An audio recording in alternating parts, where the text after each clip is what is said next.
ज़्यादा पेरेंट्स का कितना राइट है अपने बच्चों की इस ज़िंदगी की तरबियत के हवाले से या खुशगवार ज़िंदगी को कि वो गुजार सकें, या अगर वो कहीं क्राइसिस का शिकार है तो वो कहाँ तक फ़ैसला कर सकते हैं? अभी जैसे आप इब्राहीम अलैहिस्सलाम की बात कर रही थी, तो इब्राहीम अलैहिस्सलाम ने अपने बेटे से ये कहा था उनकी बीवी की नाशुक्रगुजारी की वजह से, नाशुक्रेपन की वजह से, कि आप चौखट बदल लो, क्योंकि लाइफ बहुत मिजरेबल हो जाती है। एक नाशुक्र इंसान के साथ इंसान लाइफ लॉन्ग अगर रहना चाहे तो उसकी ज़िंदगी अजाब हो जाती है, क्योंकि जो इंसान अपने रब का शुक्र अदा नहीं करता वो ज़ाहिर इंसानों के लिए तो शुक्रगुजार नहीं हो सकता, लेकिन वाइस वर्सा ज़रूर है कि जो इंसानों के लिए शुक्रगुजार होता है वो रब का भी शुक्रगुजार बन जाता है। नबी सल्लल्लाहु अलैहि वसल्लम की बात कितनी कीमती है, मल्लम यशकुरिन्नास लम यशकुरिल्लाह। जो इंसानों के लिए शुक्रगुजार नहीं होता वो अल्लाह ताला का भी शुक्रगुजार नहीं होता। तो इंसानों का शुक्रगुजार होना ख़ानदानी ज़िंदगी के निभाह के लिए बहुत ज़्यादा ज़रूरी है।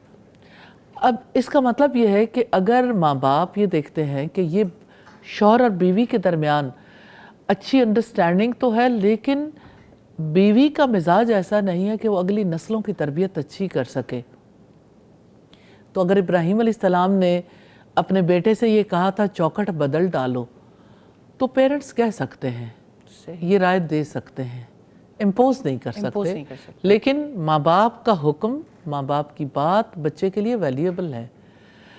इसके ऊपर डिबेट हो सकती है, लेकिन बहरहाल जो रियलिटी है उसको फेस करना चाहिए और कि इसमें अच्छे बुरे पहलू हैं।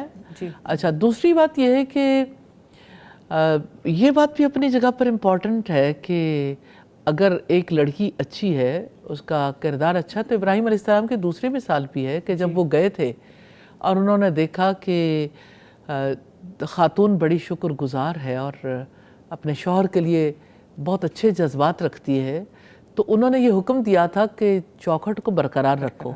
यानी ये चीज़ है जो ख़ानदानी निज़ाम को मुस्तहकम करेगी, शुक्रगुजारी। तो शुक्रगुजारी ऐसी कैरेक्टरिस्टिक है जिसको बुनियाद बनाना चाहिए, क्योंकि ये रिश्ते निभाने के लिए बहुत ज़रूरी है।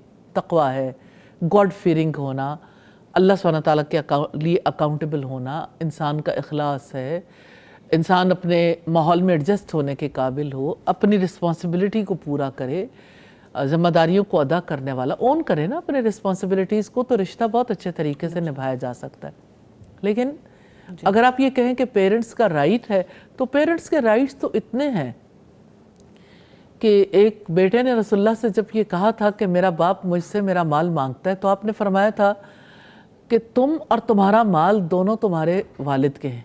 अब ये है कि ये वाली बात, इसके ऊपर बड़ी डिबेट भी है।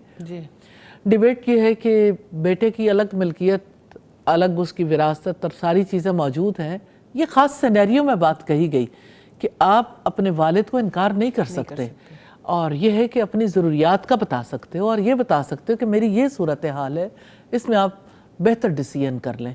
लेकिन बाज़ औक़ात ऐसा होता है कि वालिदैन भी अपनी छोटी औलाद की वजह से बहुत सारा दबाव डालते हैं, कभी उनकी बातों में आके बहू के ख़िलाफ़, कभी उनकी बातों में आके बेटे का माल हथियाने के लिए। तो बड़ा यानी सारे लोगों को राइट ग्राउंड पे रहने की ज़रूरत है। तो इसलिए वालिदैन को भी राइट सोच समझ के इस्तेमाल करना चाहिए और बेटे को भी राइटली डिसीजन करना चाहिए। उसको भी यानी हर एक बात पर अगर कोई बात हक नहीं है तो उसको तस्लीम नहीं करना चाहिए फिर जी, क्योंकि इताअत तो ज़ाहिर है कि यानी खैरी में है ना। अगर खैर की बात हो तो फिर तो इताअत हो सकती है, शर में तो इताअत नहीं है।